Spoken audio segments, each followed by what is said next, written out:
ஒவ்வொரு உயிருக்கும் உயிர் மூச்சாக இருக்கின்றான் இறைவன். அதே போல என்ன செய்யறான்னா ஒரு உயிரோட இதய துடிப்பாக இருக்கிறான். அதனாலதான் சிதம்பரம்னு பேரு. சிதம்பரம் இறைவன் வசிக்கின்ற இடம் கதையம்னு பேரு. இதய துடிப்பு தான் ரகசியம். சிதம்பரத்தை பத்தி அப்படியே சொல்லலாம். நடராஜனுடைய இயக்கம் blood circulation. அதனாலதான் அந்த 72,000 நாடி ரகசியமா இருக்கு. அம்பாளுங்கிறது என்னன்னு கேட்டால சக்தி ஸ்வரூபம். நம்மளுடைய உடம்புல ஓடுற சக்தி தான் அம்பாள். இந்த உயிர் பார்த்தீங்களா, அது துடிக்கிறதுல நடனம் லப்டப்னு அடிக்கிறது இல்லைங்களா, ரெண்டே சத்தம் தான். பேசி தான், ரெண்டு தான். அப்படி இல்லைன்னா திருவாரூர்ல சொல்ற மாதிரி சோகம் தான். இந்த ரெண்டே சப்தத்துல தான் இந்த உயிரோட நாடி. அப்படின்னா என்னன்னா இதய துடிப்பாகவும் இருக்கிறான் இறைவன். அதோட இல்லாம அவனை அறியும் அறிவாகவும் இருக்கான், உலகத்தோட அறிவாகவும் இருக்கான். அப்ப உலகத்தை சிருஷ்டி பண்ணிட்டு அவன் போல நம்மளுடைய வரான். எப்படி வரான்? நமக்கு தெரியாம வரான்.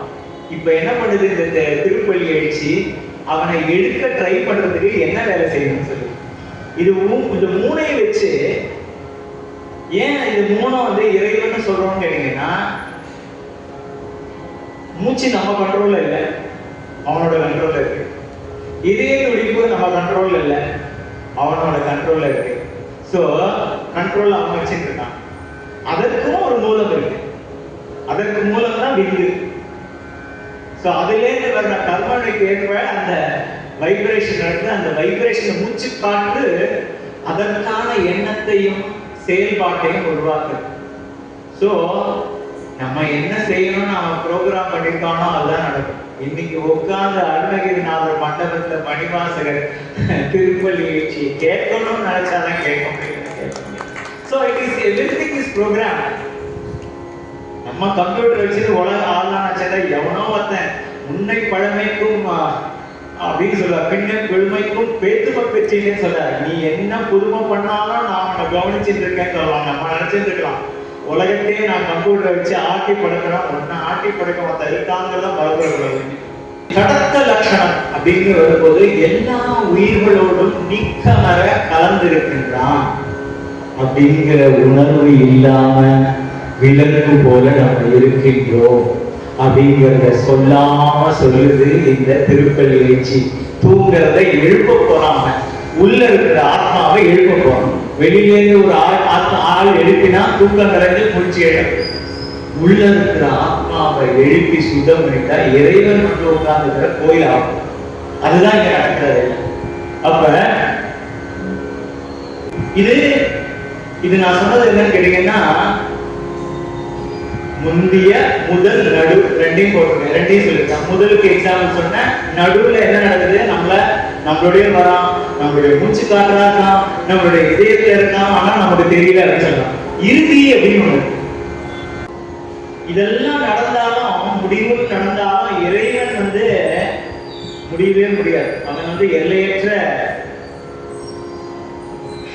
பரப்பை உடையவன், அழியாதவன், ஒரே ஒரு அழிவே கிடையாது.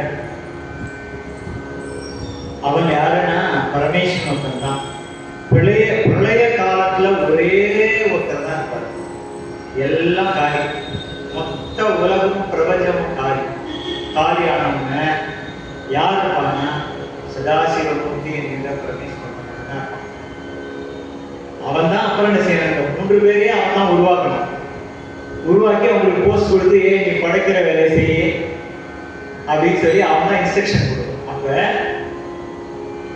திரிகாலாதீதன் அப்படின்னு 3 காலங்களுக்கும் அப்பாற்பட்டவன் கால அதி. இன்னொன்னு இருக்கு, எப்ப நம்ம சிவபெருமான கண்டுகொள்ளலாம் அப்படிங்கிற ஒரு ரகசியத்தையும் இதை சொல்றாரு.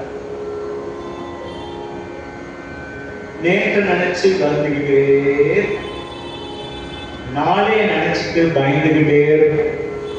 யார் ஒருவன் நிகழ்காலத்துல முழுமையா வாழணும், இப்ப இருக்கேன்னா எந்த எண்ண ஓட்டமும் இல்லாம முழுமையா யாரு அருணகிரிநாதர் சத்சங்கத்தை முழுமையா உள்வாங்குறாலும் அவளுக்கு நான் போற செய்தி போயிடும் அப்படிங்கிறதுனால என்ன சொல்றாங்க, அங்க சிவபெருமான் இருக்காரா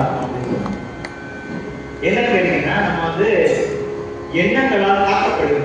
என்ன செய்யுதுன்னா பிரசன்ட்ல இருக்க விடாம பண்ணும். இந்த பிரசன்ட் அப்படிங்கிற ஒரு விஷயம் உணர்வாயிடுதுன்னா அதுதான் கடவுள் அப்படிங்கிற தன்மை. அப்ப எப்போதும் நீங்க பிரசன்ஸ்ல இருந்தீங்கன்னா அவனுடைய பிரசன்ஸை உணரலாம். ரொம்ப ரகசியமா இருக்கு, ரொம்ப பிரமாதமான விஷயம். சோ அப்படி ஒரு விஷயம் இருக்கு. இப்ப ஏன் நமக்கு வந்து பிரசன்ட்ல இல்லாதனால நமக்கு என்ன முடிவு தெரியாதனால பயம் இருக்கு. ஆரம்பத்துல நடந்த நினைச்சு கவலை இருக்கு. ஒருத்தன் கவலைப்படாம இதெல்லாம் பார்த்துட்டு இருக்கான், அவன் பார்த்துக்குவான்னு நடந்தா நமக்கு அந்த பிரச்சனை இல்லை. இதை எப்படி எக்ஸாம்பிள்ல சொல்லலாம்னு கேட்டீங்கன்னா, ஒரு படம் எடுக்கிறான். படம் எடுக்கிறவனுக்கு ஆரம்பம் கதை முடிவு எல்லாம் செஞ்சு ஸ்ட்ரக்சர் பண்ணி அந்த படத்தை போடுறான். நம்ம படம் பார்க்க உட்கார்ந்துருக்கோம். ஆரம்பம் போது நம்ம அழுவோம் அந்த படத்துல நடக்கிற கொடுமை எல்லாம் வச்சு. ஆனா அவனுக்கு முடிவு என்னங்கிறது தெரியல, கதை எழுதின கதாசிரியன். அப்படி ஒரு கதாசிரியனா உலகத்துல உட்கார்ந்து இருக்கான் பரமேஸ்வரன். நம்ம நினைச்சோன்னு செய்யல, அவன் பார்த்துக்குவான்னு சும்மா இருப்பான். ஆனா நம்ம சும்மா இருக்கிறது எல்லாம் நம்ம பண்றோம்னு நினைச்சுக்கிறான். அதனாலதான் பிரச்சனை. இந்த நிலையை சொல்றா சரணாகதி அப்படிங்கிற ஒரு இடத்துல பரமேஸ்வரன். சோ 3 தொழிலிருந்து கடந்து இந்த 3 தொழில நம்ம பார்க்கிறோம். எப்ப 3 தொழில்னா படைத்தல், காத்தல், அழித்தல். ஆனா நமக்குள்ள நிகழ்விக்கின்ற 3 நிகழ்வு இருக்கு. மறைத்தல், அருளல். இந்த 2 நிலைப்பாடு நமக்கு புரியல. எதை மறைக்கிறான், எதை அருளலாம் அப்படிங்கிறது கேள்வி. ஐந்தொழில்கிறோம். ஆனா நமக்கு கண்ணுக்கு நேரம் என்ன தெரியுது கேட்டா, இதுவரை நடந்த நிகழ்வுகளை வச்சு 3 தான் நம்ம கண்ணுக்கு தெரியுது. இந்த 2 அவன் கையில வச்சிருக்கான். இந்த மறைத்தல்ங்கிறது ஒண்ணு என்ன கேட்டீங்கன்னா மாயையினுடைய சூழ்ச்சி. இந்த மாயையில மாட்டிக்கியான்னு டெஸ்ட் பண்றான். நிறைய கொடுத்து ஒண்ணு ஆசையை கலைப்படுறதுக்கு இந்த மாயை கிளம்பும். அடுத்தது என்ன, இந்த மாயையில மாட்டிக்காம மாயை தூக்கினா என்ன நடக்குங்கிறத மணிவாசகர் சொல்றார். யான் எனது என்று அவரவரை கூத்தாட்டுவானாகிறது எப்ப நடக்கும்னா மாயையில மாட்டிக்கிட்டா நடக்கும். சோ அது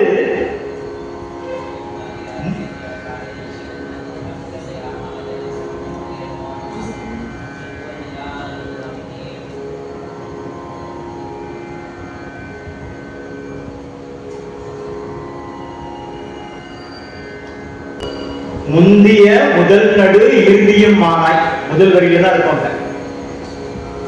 முந்திய முதல் நடு முறுதியான ஸ்ட்ரக்சர்ல எல்லாத்தையும் வரிசையா சொல்லிட்டே வந்தோம். அப்படி சொல்லும் பொழுது அவனுடைய தொழில் பஞ்சகிருத்தியம் அப்படின்னு சொல்லியிருக்கோம். 3 தொழில தான் அவன் விட்டான். யார்கிட்ட? பிரம்மா விஷ்ணு ருத்ரர் கிட்ட. பாக்கி 2 தொழில் வந்து கையில வச்சுட்டு இருக்கான். அந்த 2 தொழில் என்ன கேட்டீங்கன்னா மறைத்தல், அருளுதல். மறைத்தல் யார்கிட்ட போயிட்ட கொடுத்துருக்காங்கன்னா அம்பாள்கிட்ட விட்டுருக்கான். அருளுதல் யார்கிட்ட கேட்டீங்கன்னா தான் கையில வச்சிருக்கான். இதுல இருந்து நமக்கு என்ன தெரியுது அப்படின்னு கேட்டா, படைத்தல், காத்தல், அழித்தல் அப்படிங்கிற 3 தொழில் மட்டும் அவனுக்கு இல்லப்பா. மறைத்தல், அருள்தல் அப்படிங்கிற 2 தொழில் அவன் கையில வச்சிட்டு இருக்கான்னு நினைச்சிட்டோம்னா நமக்கு இந்த பிரபஞ்சத்திலேருந்து உள்ள பயம் போயிடும். இறைவனோட நோக்கம் வந்து நம்மளை அழிக்கிறதே இல்லை. ஆன்மாவுக்கு ஒரு நாளும் அழிவு கிடையாது. ஆன்மாவுக்கு ஒரு நாளும் அழிவு கிடையாது. உடம்புக்கு தான் அழிவு. அதுக்கே ஒரு காரணம் நம்ம சொல்லி கொடுத்துருக்கோம். என்ன காரணம் சொல்லுங்க? ஊங்கிற 2. உலகத்தையும் உடம்பையும் மறக்கணும். உயிரையும் உணர்வையும், உணர்வையும் உயிரையும் போற்றணும் அப்படிங்கிற 2 காரணம் சொல்லி கொடுக்கும். எந்த 2 ஊ போனோம்? 2 ஊ என்ன கேட்டீங்கன்னா, இந்த மறைத்தலை வந்து ஓங்காரத்தோட ஒப்பிட்டு ஒரு எக்ஸ்பிளனேஷன் கொடுக்கலாம். ஓங்காரங்கிறது ஆங்கிறது பரமேஸ்வரன். அவன் கையில இப்போ வந்து என்ன இருக்குன்னா அருள் இருக்கு. நடுவில் இருக்கிறது ஊங்கிறது உமையவள் மாயா சக்தி இருக்கு. இந்த பக்கம் இருக்கிறது மேங்கிற மனம் இருக்கு. இந்த மாயா சக்தி தேர்ந்து போறதுக்கு 2 மூ வேணும். அது ரகசியமா வச்சிருக்கான் ஓம்காரத்துல. 2 மூ போனோம். உலகம் போனோம், நம்ம மனசுல இருந்து உடம்பு போனோம். இது 2 போயிடுச்சுன்னா உணர்வு வந்துடணும், உயிர். இந்த 2 உணர்வு, இன்னொரு இது 2 வந்துடுதுன்னா உங்களுக்கு அந்த நடுவில் உள்ள மாயை மறைந்து விடும். இறைவனுடைய தரிசனம் அருளா கிடைச்சு. இந்த மறைத்தல்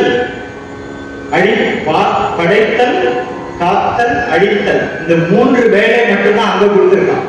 பாக்கி 2 இவன் கையில வச்சுட்டு இருக்கிறதுனால மறைப்பு எப்ப நீங்கினா அருள் தான்.